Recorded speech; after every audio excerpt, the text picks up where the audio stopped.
Hello and welcome to Agent Upgrade. I'm Pablo Galvez and this is Simone Russo. And together, we've seen success in selling real estate. Now, we're passionate about sharing how we did it with as many people as possible. Subscribe today and welcome to the community. Here's one I know you're gonna love. You love all of them. I love all of them. Okay. I hear this one too.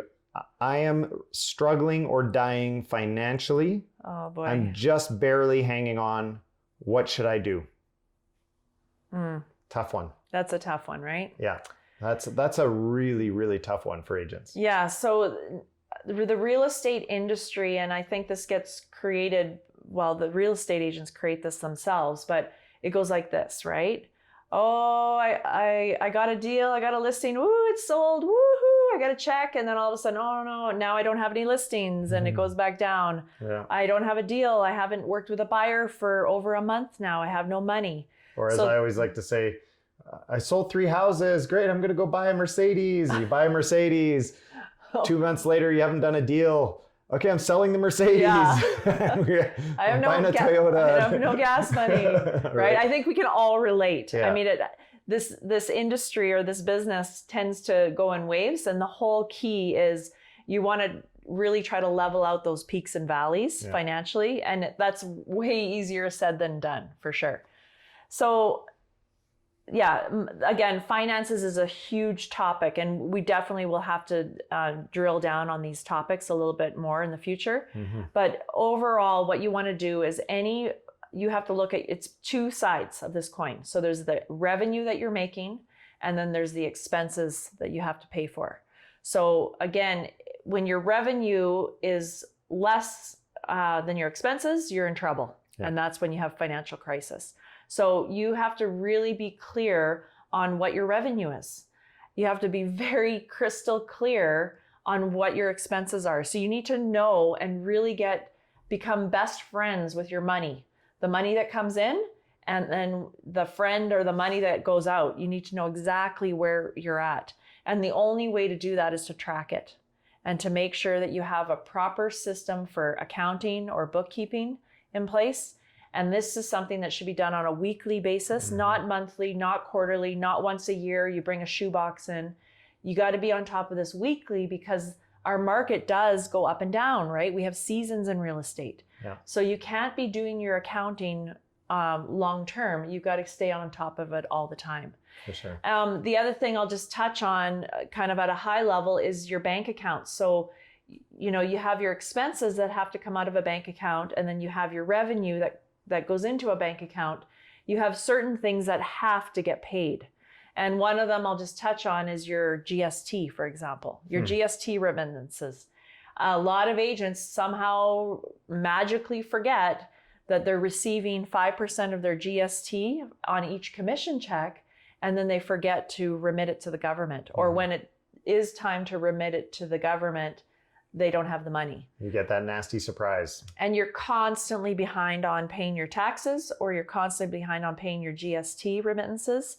And that's a hard place to dig yourself out of. Now, not impossible, because we had that happen to us when we first got into the business. Poor money management, right? Mm-hmm. So once you put in the proper systems and structures in place, what I do now is I have a separate account for GST that when we get a commission check, 5% goes directly into the GST account. And every month or two, even though we remit annually, every month or two, I just do a remittance to the government. And what I like, actually, I play a little game of how much are we going to get back as a refund. So I like to, I mean, it sounds a little crazy. I know your money's better in your account than the government's account, but I like to just overpay. I'm okay with overpaying a little bit because I don't want to do the opposite and have to owe and not have the money. So that's a fun game. Hey, I know. So what I'm hearing you say is get comfortable with your money, understand your money, what's going on, treat it seriously. Yeah. If you're right now in dire straits and you're dying financially, the best thing to do may not be getting comfortable with your GST and setting up accounts, etc. Right. My advice would be the very first thing is put 100% of your effort into selling a house. Yeah. Now, finding a client and selling a house, the fastest way that I know of doing that is going through every single one of your leads that you've ever received and asking them the two questions. Number one is, do you still have to buy or sell a home? And if they say yes, say, can we get the process started this week? And so now you're accelerating things, right? Yeah, let's get on that this week. I've been busy and sorry I haven't gotten back to you, but yeah, we still totally want to buy a house. Great, let's get going this week, right? Accelerating, going through that. Number two is all your past clients. I'm just wondering, who do you know that needs to buy or sell a home in the next 30 days? Nobody? I appreciate you taking the time to think about it. What about, the people in your church group, people in your family, any extended family, etc. Anybody that you know that's actually thinking of selling or buying? No, can't think of. How about you guys? When are you thinking of selling? We've actually been thinking about it. Great. So now you're accelerating the process. So if it was me and I'm in dire straits financially, I put 90% of my effort toward finding a deal as fast as I can. Right. And then, so this is like angel and devil or something, or two sides. But so Pablo is thinking of increasing the income, right? Remember I said it's two sides of a coin. Yeah. And then what I would also be doing at the same time is I'd be looking at every single expense, every single expense. So if you look at how much money you spend on coffee, I know people have heard this before. Look at how much you spend on insurance. Go back and renegotiate your insurance premiums, for example. Like, you wouldn't believe how much money's being lost in your accounts by having things like Amazon purchases, all the leaks, right? Yeah. So you've got to, and then you have to get really confront yourself that if your revenue is here and you're spending here, then obviously there's a disconnect. So you may have to give up shopping for a quarter, meaning 3 months. So I don't know, like, this is just the way we roll. The shopping is not in my realm. It's just not something that we really do too often. I shop out of necessity. If I need something, but it's not where I randomly go and spend. If I do enter a mall, I'm very purposeful in what I'm looking to purchase, and I get in and I get out and I go. So again, all these things, and that's, those bringing down those expenses is huge, and then increasing your income. And you want to do both of those as quickly as possible. I'll add in one extra thing there, which really, I think, was a lifeline for us as well, is the Dave Ramsey and the Total Money Makeover.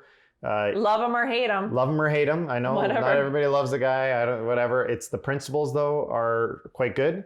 So if you're having a hard time managing your money and you're struggling with that, try reading the Total Money Makeover. It is a good resource. And maybe you do the little money jars and you say, this is all I can spend this month, right? Do you remember when I brought that possibility to you of, at one point we had 5 different credit cards that we were running our business and our personal on. And this was years ago.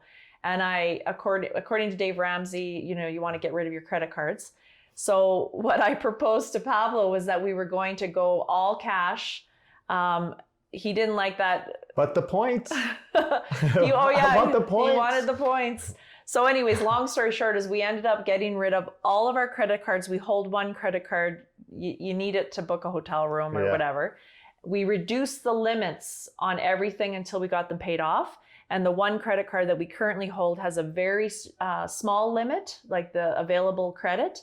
And if we do need to make a big purchase, we have to have the cash to prepay the credit card in order to make the purchase. Right. And how does that feel now that that's been how many years? It's 7 or 8 years. It's awesome, hey? Yeah, it's really great. So, okay, I think 1 or 2 more questions that I've got and we'll wrap it up. But this is a great one. So an agent who says they've got self-doubt because they're not a top producer and they're competing in a market or an area where there's other top producers. And I just think this is such a great topic because, we are top producers, so we can say from the other side of the coin, as a top producer, we go into a listing presentation, we talk about our track record and how many homes we sell, or the list to close ratios, or all those great things that we have. As a new agent starting out, what do you say to somebody? How do you compete Right. with someone? Yeah. So, well, we were there, right? Sure. So in the first, Every top producer was. yeah, everybody was. I mean, it is really, I don't want to say fake it till you make it, but you have to really get clear in your head. Your mindset has to be ultra strong. So I think it starts there. That would be my. How about confidence? Yeah. So, well, that's mindset, confidence. And I can share with you, what I went through when I wasn't doing a lot of transactions. That whole concept of competing against another top producing agent, and then me going in there and trying to get that listing and fumbling my way through. Mm-hmm. Well, I would just spend time prior to that listing appointment talking to myself, affirmations, making sure I was prepared to the nth degree to make sure that I could try to make it happen. Yeah, when you're prepared and you know what to say, you get extra confidence in a listing presentation.